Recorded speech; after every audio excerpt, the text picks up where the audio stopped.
we are recording. So I guess the first thing would be like, what's your name? How long have you been in the real estate investment business? And yeah, just a little bit about yourself. Um, yeah, thank you for having me. My name is Jay. Um, I've been in the real estate space for about 5 years now. Um, Started off, I'm currently in the Bay Area. And I'm working right now to get, out of state properties. I've been looking at a few commercial and single family homes.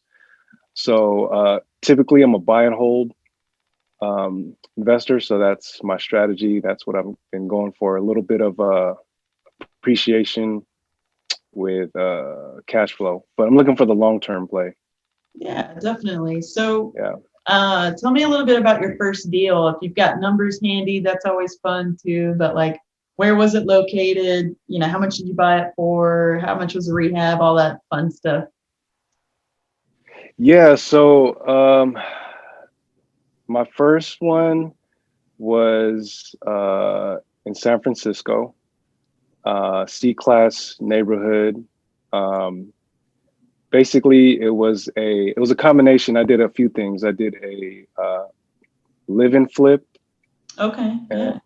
and buy and hold.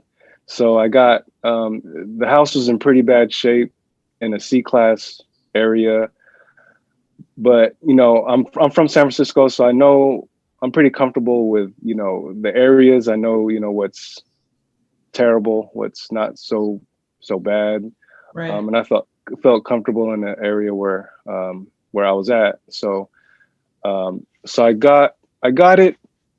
I got it. It was a long time. This was a long time. This was I think 20.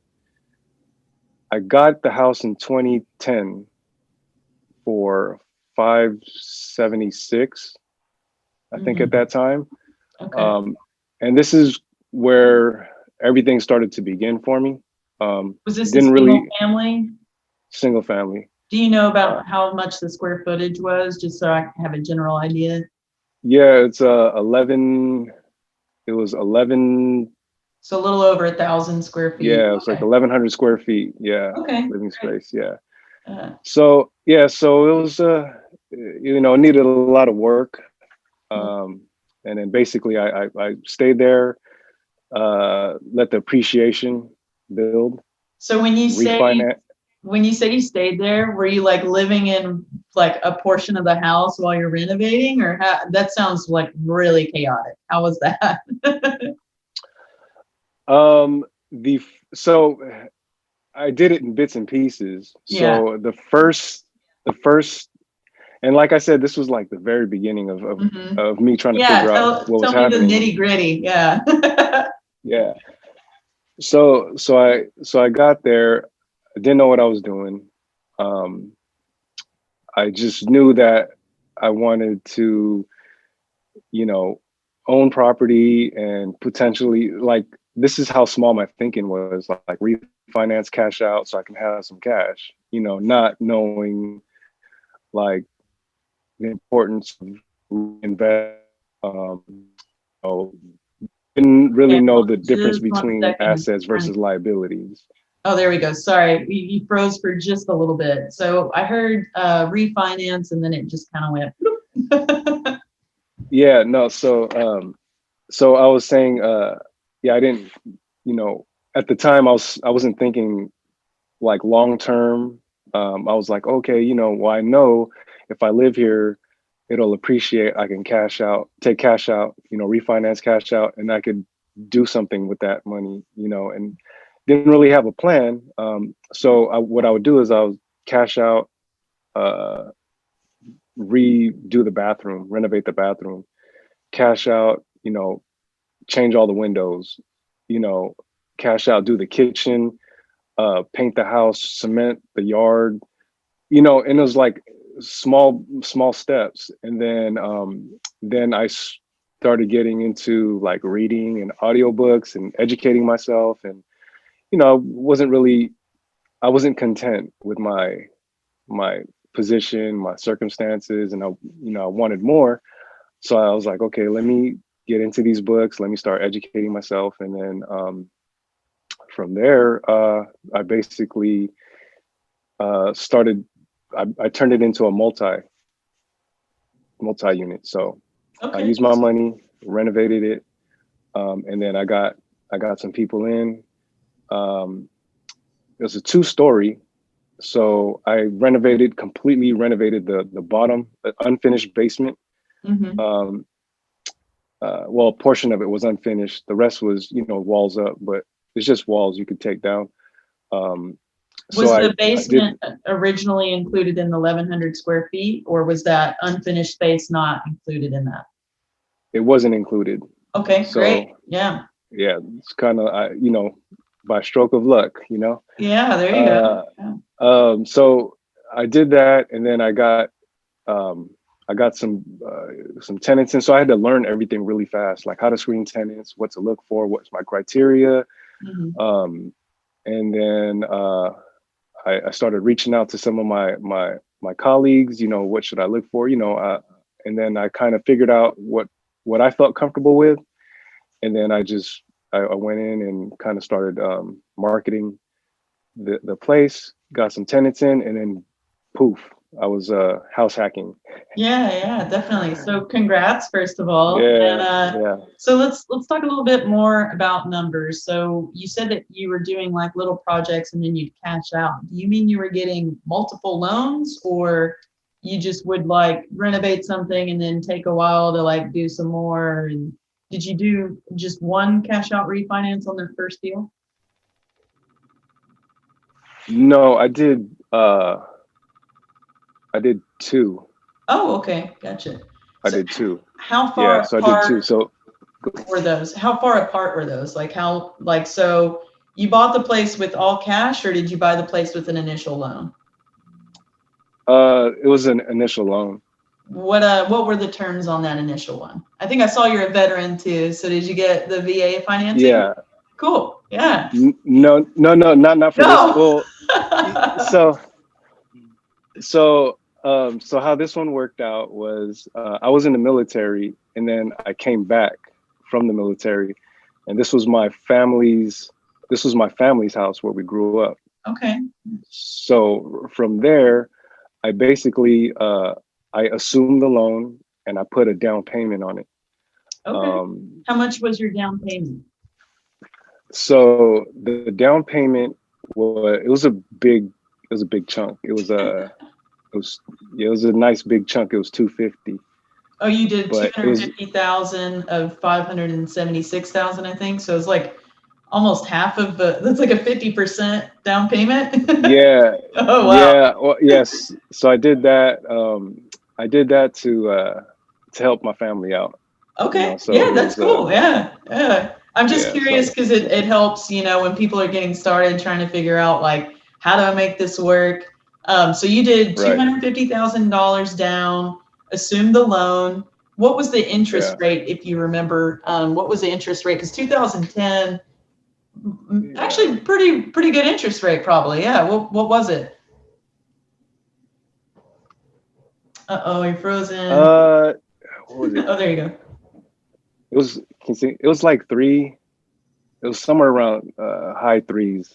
That's cool. Um, Yeah, as long as it's under 4, that's pretty good. Okay, well, cool. yeah, So and you then spent the and then loan. Do you remember how many more years were left on that loan? uh, it was quite a bit.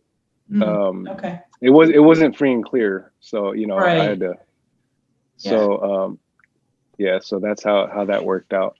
Okay. Um, Cool. And then, so when you refinanced, what projects did you finish before you did the first refi? um, the first thing that I did was it was like a lot of cosmetic work.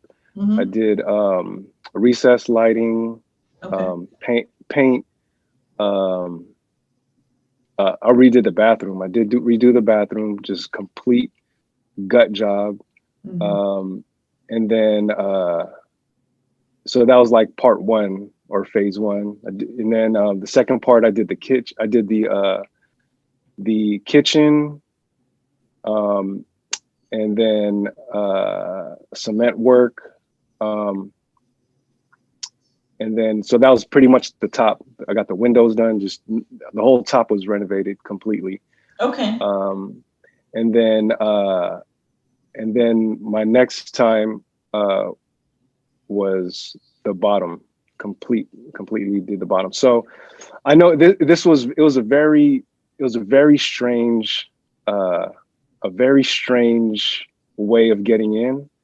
I would say definitely not like a typical way of looking at a property. Yeah. But overall, I would say over that span of time, I would say maybe about I'll say about 300 in. Okay. But after the renovations, now this is where um, I've been told, and many times people, that would talk about getting into real estate, like you can have like a bad deal, but somehow it will work itself out, right? And you can kind of learn from it, and it doesn't seem so bad when it's all said and done, right? So all in all, I probably over that amount of time, I think maybe like a good amount of time, because I used to live there, so over that amount of time, I probably put 300,000 in altogether. Okay. So Aside from the 250 down payment? no, that is including That's the included. 250. Okay, so Yeah. 50,000 on top of, which isn't that Yeah. bad. It's not Yeah, bad. right. So Yeah. it's like, but I was getting 6K of rent. So Okay. Yeah. the mortgage was covered, and then I was getting about 3 on top of that, Okay. 29 pure cash flow. So Okay. Yeah. close to, from what I put in to what I was getting out was close to the 1%. Yeah, I think this sounds like a great deal. I don't know what you're talking about it being bad. I mean, you got really lucky with that basement. Yeah, Yeah. yeah. So, but like a lot of people, they would be scared, and it's true. You don't really know what's going to happen. But it worked out, like if I didn't continue to push on and figure things out as I was going, I wouldn't be able to have the property, to own it, to, generate revenue off of it, provide housing, provide jobs, had worked with contractors and lenders, notary, everybody that's involved in the real estate, like, they're generating revenue as well. So like, and I met a lot of good people out of that too. So Yeah. So, okay. So let's go back to how long did it take you to renovate the top half and get that rented? so that the initial part took quite some time, because at the time when I was doing it, I wasn't even thinking about really investing too much. I was just thinking about like where am I gonna live? I think at the time I so I got it in 2010. I was just trying to figure out life. About 2015 is when I started to really do things with intention, right? Like, Mhm. okay, I need to start moving like this. I need to do this. I need to, figure this out. So 2015 would be like where I consider where I started to be intentional with the direction I was going, how I wanted to, generate income, and, just try to invest wisely. Mhm. So 2015, I started doing I think it was the bedrooms. And then I waited a year. I think it was about a year. Then I cashed out, and then I did the kitchen and everything else. And then I think the end of 2018, I redid the whole bottom. Okay. And then, I had some money in there, 2019, um, in the bottom. So that's when everything was paying for itself. So Okay. So the renters were on the bottom and you were on the top. on top, Gotcha. Okay. All right? right.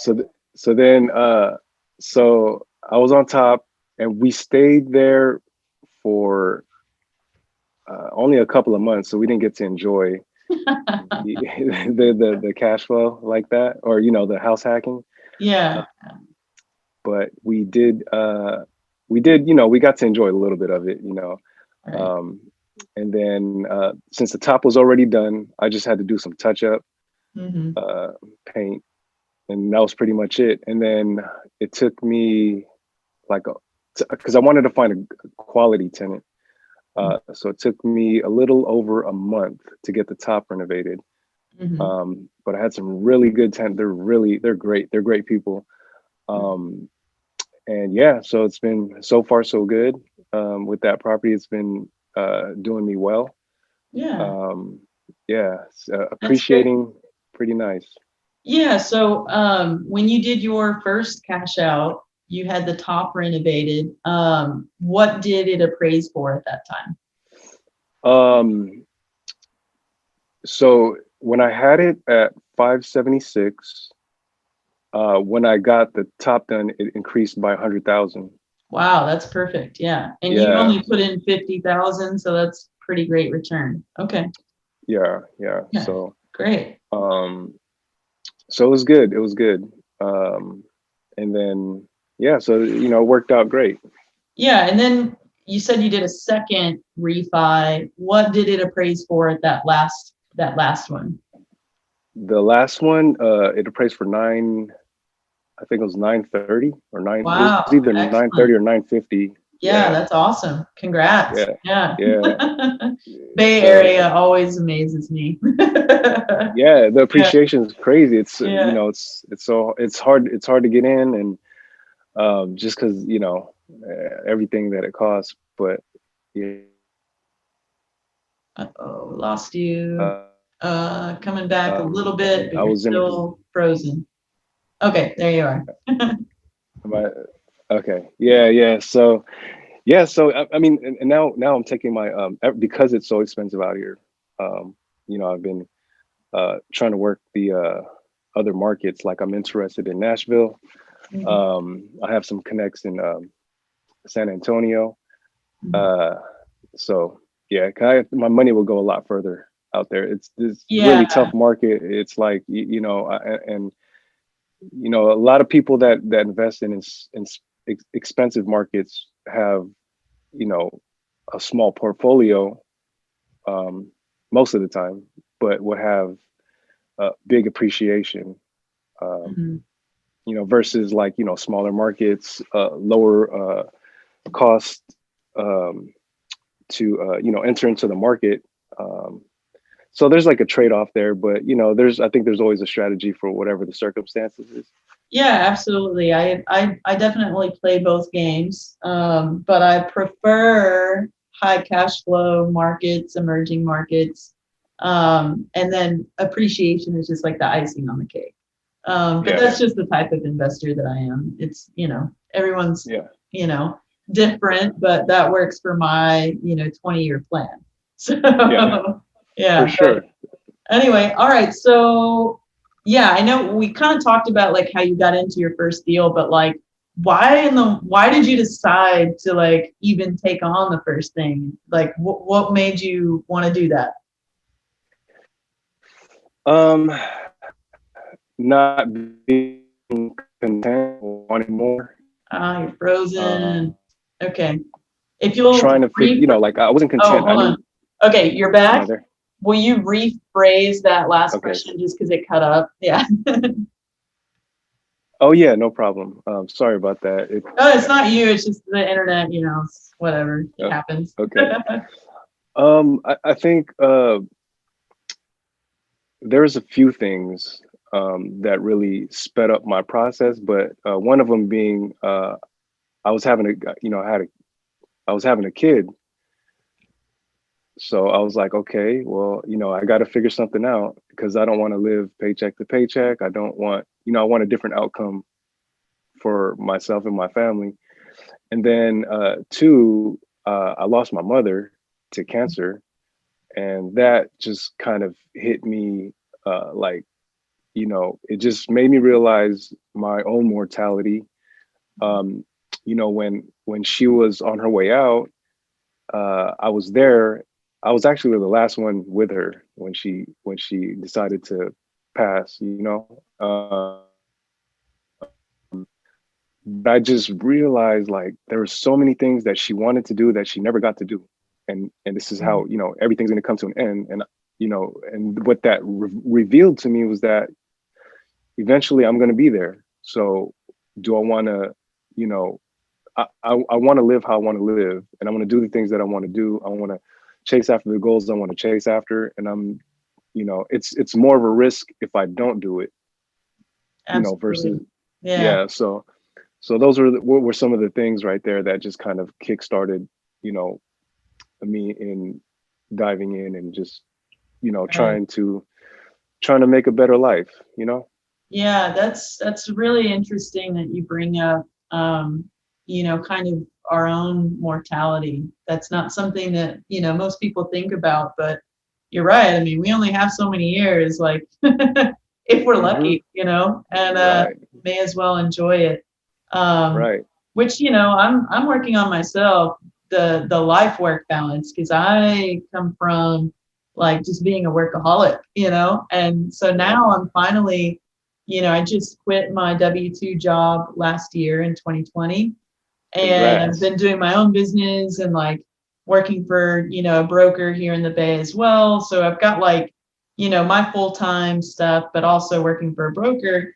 But even with those two things, I'm like trying to, like, the max amount of hours I'm willing to work is 30 hours a week, like no more 50, 60, because I'm just like a shell of a human. And Right. like, it's just Right. not, if I get hit by a car tomorrow, like, yeah, I didn't really live, Yeah. Exactly. You didn't do the things that you really wanted to do because you were doing it for somebody else. Hmm. Absolutely.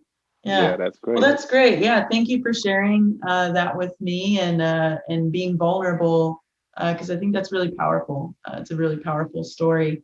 And of course, apologies for, your loved one passing. But it Thank you. sounds like, you did take something good even from, something like that. So that's cool. Absolutely. It could have torn me down, but I saw the light in there, and I chose the light. And, Yeah. and And I'm actually curious. So how old is your child now? 5. 5. Cool. Oh, so they I didn't get to like deal with like all the renovations, but I'm sure you're gonna have them do that in the future, right? Yeah, yeah, yeah. I have 2 now since Oh, then. okay, cool. I Yeah. have a Awesome. daughter. Yeah, I have a Yeah. son. I have a 5-year-old son, and my daughter will be 2 in June. That's awesome. Yeah. Yeah, I always think it's really cool when kids get involved in like renovations, because it's kind of fun. Like they can help with demo, like and yeah. it'll He's be, my son. yeah, My go ahead. son's been around. My son's been around it, so Oh, he cool. likes it. Yeah, he likes it. Yeah, yeah, I think that's super cool. All right. Well, okay, let's see. Let's get back into the questions here. So we talked about those two. Oh yeah, what's your least favorite part of real estate investing? Um, I, from my experience, is the from my own experience, I know it's a process, right? Like to get creative, like loans, finances. Like I'm in the process right now. I just refinanced my property. Uh, I had a VA loan. I refinanced it using an Earl loan. Hmm. If you're familiar, I dropped down to a 2.25. That's Um, awesome. so I'm dropping Do you that, mind and spelling that? What was that called? It's a BA. sure. Yeah. So it's called a IRRL, IRRRL. It's an interest rate reduction refinance loan. Hmm. Um, they call it the VA Streamline. So for all the veterans, I think right now the floor just raised to 2.75, but it's still really Wow, low. that's incredible. Yeah, like I feel like, say that one more time. You got a loan, and spell it Yeah, out, for what was your percentage rate? I was at a 3.5, Mhm. and I dropped down to a 2.25 using an IRRL loan. That's IRRRL, interest rate reduction refinance loan. Some banks call it VA Streamline. And it's cool because there are no, aside from the credit check, they don't really, they don't check like your DTI. Oh, They don't. wow. And for people that don't know what that is, that's debt to income ratio. Yeah, they don't check your debt to income. They don't check. They just want to make sure you're working. They don't check your bank statements. Wow. Yeah, so so it's like it was pretty seamless. With the lender credits, they covered all the closing costs and refunded me my initial application fee. So Wow. they basically paid me to do the loan. Which Uh, lender did you use for that? I went with the Federal Savings Bank in Phoenix, Arizona. Okay. And it was funny because at the moment at that time I felt like I was at a standstill. I was like I need to do something. I need to like take daily action, right? I need to keep going little by little. And I was at the time I was getting all these mailers, like, oh, refinance this, that. And then I was literally doing my laundry and walking into, towards the laundry on the table. I was like, there's a stack of mail. And I just grabbed one of them and I looked at it and I was like, let me see, let me get, and with no intent to really refinance or do anything, I was like, let me just call and see what's going on out there with the loan, what the rates are looking like, and the guy I got on the phone with, he was pretty cool. And he was like, this is what it is. He's a straight shooter. And that's the kind of guy, I like to deal with. Like, just tell it to me straight. I don't want any of the fluff. And he was like, yeah, 2.25, this is this, that, we'll give you a refund. But, with everything you're telling me, I just gave him, I already knew all my information, like what, my income. I had all my tax. I had everything already like laid out just to be prepared. Mm-hmm. So I knew all my numbers already. So I gave it to him, and he was like, "Okay, if you're telling me everything, your FICO score, everything you're mentioning to me is accurate, this would be a slam dunk, no brainer. Just But so I was like, okay, if it's 2.25, let's do it. So I did that, and I said, this sounds too good to be true. So I'm going to reach out to a couple of other lenders and see what's out there. Mm-hmm. And he was like, he said that, yeah, I only really need 10% of your trust and I'll earn the rest. And I was like, okay. He goes, if you could, he goes, right now, nobody's going to beat this. This is what he's telling me. He goes, but you can, for sure, you can go out there and let me know if you find something better, and if that works out, then feel free. And I was like, okay. I called 5 different lenders. They all told me similar things, like, higher rates, buy it down, and the closing costs, they wouldn't give me lender credits on the closing costs. So he was right. Like, what he offered was the best offer out of 5 Yeah, different lenders. that's absolutely incredible that you got it off that. Because I mean, I own like 7 doors right now, and I get those mailers all the time, and it drives me crazy, especially the ones that are like, they look like they're from like the tax people, or like, or like Yeah, they're from my lender. Like, I'm scared my lender's going to be like, you know, wanting due on sale clause or something, and I got to like pay the whole thing off. Like, they scare me with those things. So it's funny that one of them actually worked. yeah, yeah. And it was just all fluke. Yeah. Just like random, just super random. But it worked out, and I locked in, and I got that rate before it went up, before it increased. So now it's 2.75, which it's not a lot, but it is a lot, for Yeah. Yeah, high loan absolutely. amounts. Especially on your balance. Your balance is a lot higher than most people in the US. Yeah. Yeah. So Yeah. so it worked out. It definitely worked out. Yeah. Yeah, That's awesome. That's great. So that was Federal Savings Bank in Phoenix. yeah. That's cool. All And right. Well, you're gonna have to send me your homeboy his contact info. oh yeah, for sure, for sure. No, Yeah. he's a great guy. Yeah, if anybody needs that information, I'll just, I'm on Instagram. Yeah. Message me and I'll share the information. Great guy. Yeah. Yeah, I'd like to give a shout out to him. His name is Deo Bamiro. That's All the guy. right. He's a good guy. Cool. Perfect. All right. So let's see. And of course, like, I'll wait until the end, but like, give all your Instagram, social media stuff, just do it at the end. Okay. All right. Let's For sure. see. Oh yeah. So, when you're just starting out, people throw out a lot of terms in real estate. I'm just curious, did you have any real estate acronyms or words that when you first heard it, you were like, what is that? Like, what, which one, like, did you get hung up on first, if you can remember? Uh, First of all the acronyms, I was like, Yeah. what does that mean? I think one of the ones, one early on was the whole idea of the ROI, right? Mm. Return on investment. So that was one that, I had to really, I was so green, like I had to wrap my head around what that meant, like return on investment, and just like you spend your money that is able to, or you invest your money where it generates a return. So you get your money back, or, you get paid off of your money.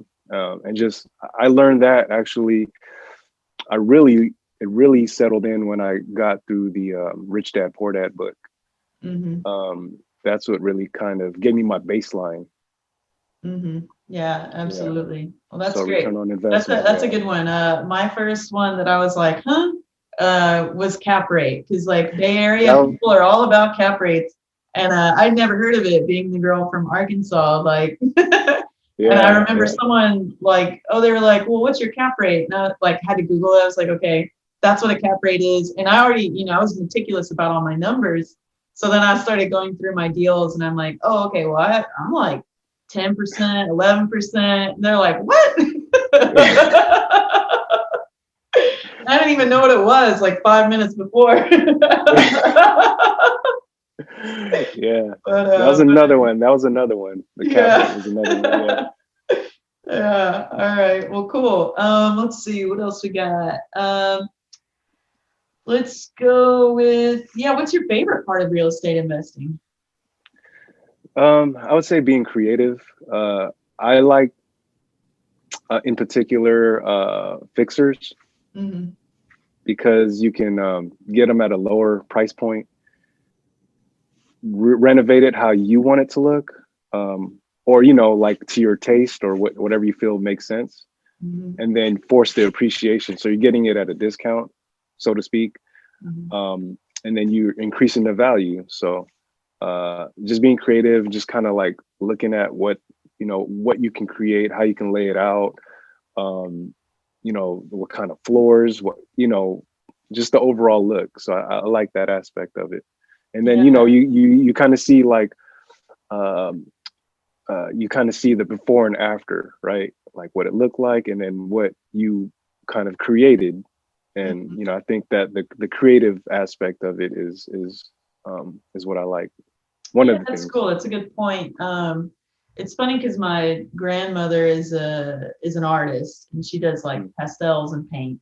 And I always thought when I was young, like, oh wow, that must suck that like when you create something really beautiful that you like don't have it anymore, like you sell it or like give it away, and then it's like not in your possession anymore. So it's Mhm. funny because I didn't really think of it that way. I've done a couple of flips recently, and they looked beautiful, but it's funny because that came up, I guess, subconsciously. I was like, I don't know if I want to sell this anymore. Like, I want to live in this. Like, if only for like a few months out of the year. Like, it's so pretty. Yeah, yeah. That's how I felt when I renovated my kitchen in the first house in San Francisco I was telling you about. Yeah. I was like, oh man, I can't even, because initially I was just gonna just renovate it and then rent it out immediately, Mhm. but I was like, let me enjoy it. And Yeah. Yeah, absolutely. Because, yeah, I mean, yeah, I live in the Bay Area, and like, when I renovate places in Arkansas, like, I can go top of the line. Like, yeah, so yeah, it's interesting that I feel like a little piece of me, goes away with them, but it is cool to see the artistry. Yeah. yeah. The creative aspect, I love it. Yeah. All right. Well, cool. Let's see. So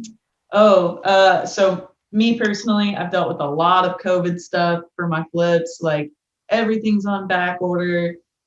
Even the little tile spacers for bathroom tile. My God, like, it's been Yeah. insane. Have you dealt with any delays, or what's been your experience on trying to renovate during COVID if you're actively renovating right now? Um, Or, just whatever your experience with real estate investing in COVID is fine. yeah, my uh so the last renovation I did was last year. Um, so I bought a house last year, uh, right when COVID, at the height of COVID. Um, it was April. No, March. I started looking in March 2020, Mhm.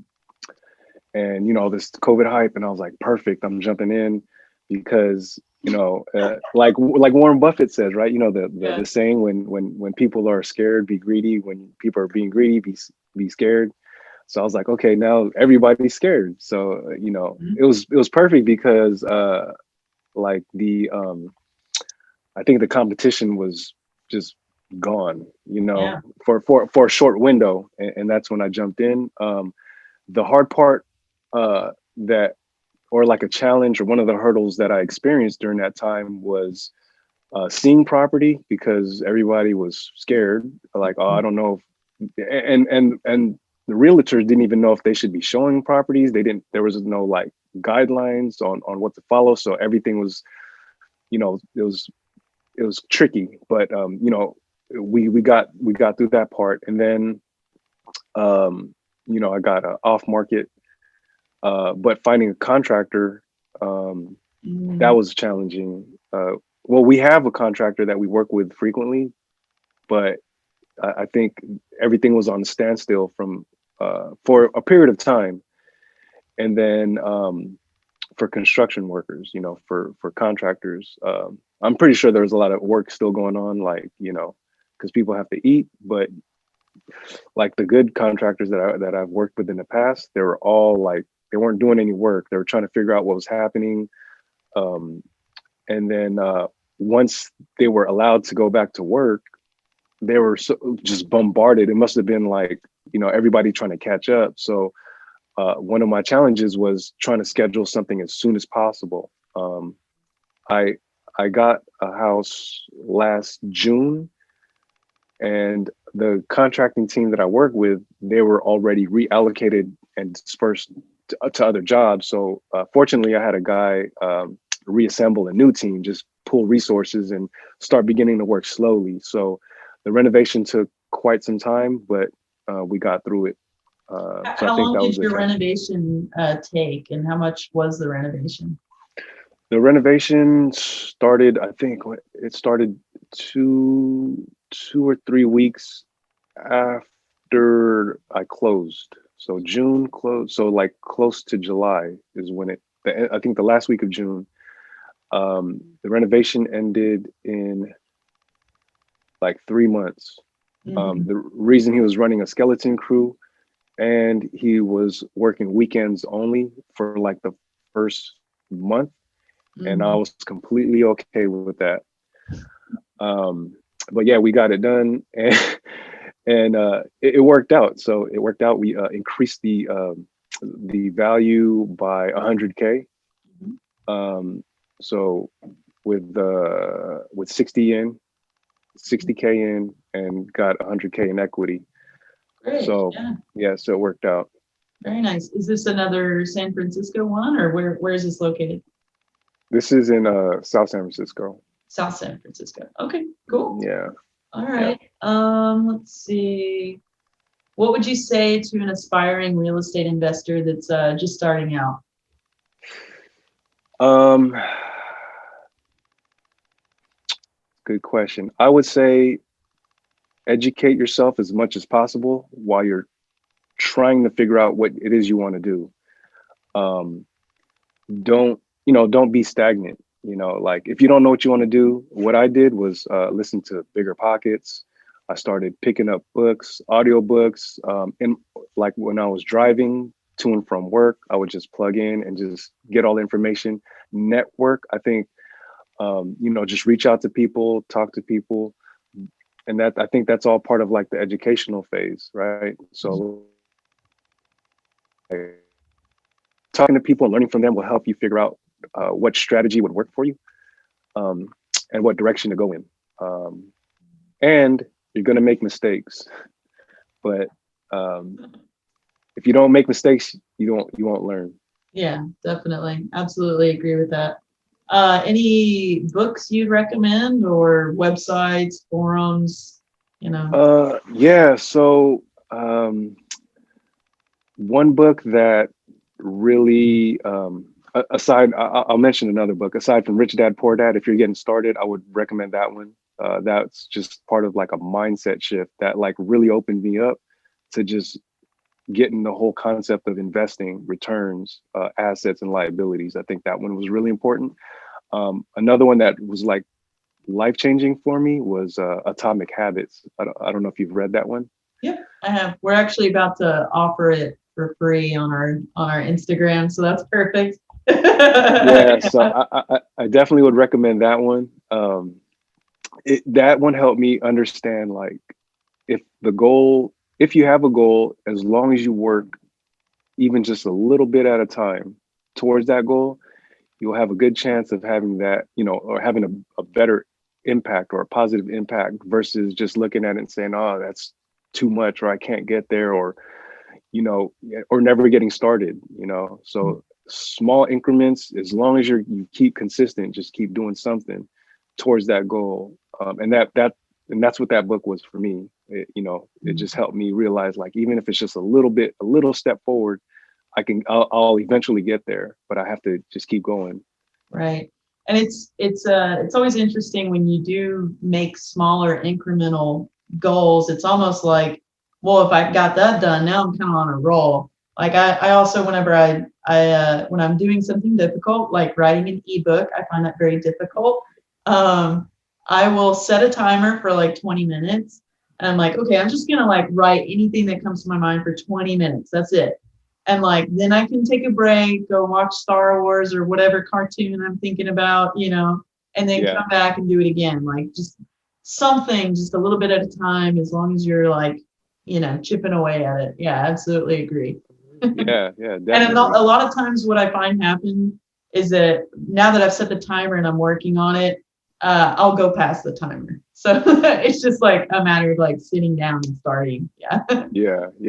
No, that was a good one. And another one, I'll mention right now. I'm listening to the audiobook right now. It's How to Win Friends and Influence People by Dale Carnegie. Have you? Yeah. I'm a big reader. I've read as many as I could. I actually keep a list. So I started in 2017 keeping a list and doing 24 books a year.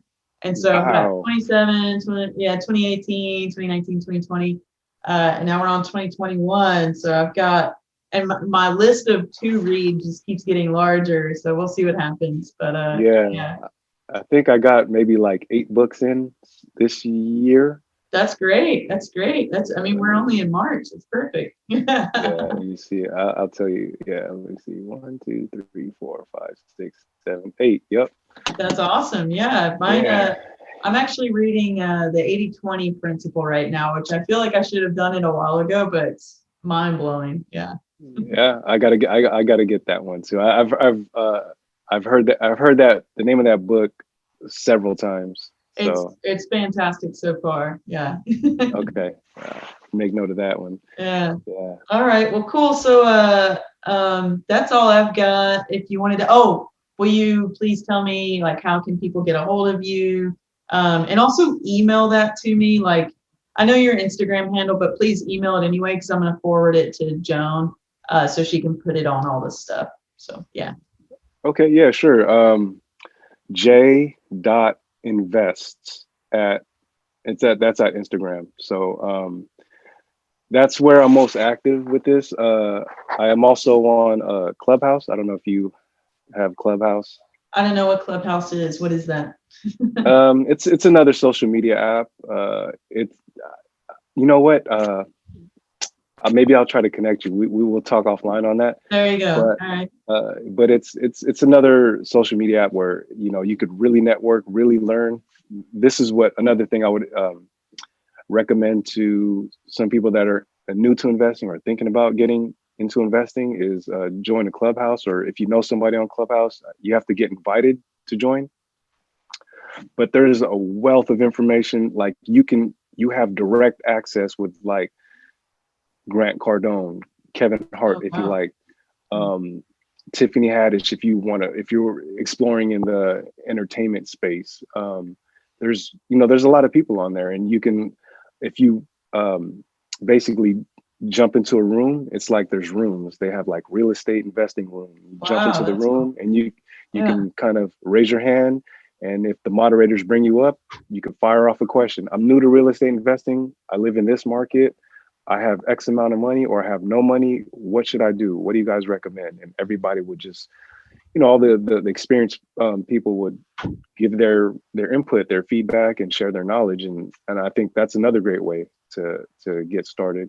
Yeah, that sounds awesome. I'm definitely interested in that. Sorry, my dogs are like opening the door back there. I don't know if you can hear that, but I do lunch club, which sounds similar, but yours is like multiple different areas, it sounds like. But lunch club is like a bunch of CEOs and founders of different companies. So it's not just real estate focused, but you can choose real estate focus. But it's not like I don't see like a lot of entertainment folk or yeah, stuff like that. So that's cool. Yeah, I'm definitely interested in that. So thanks.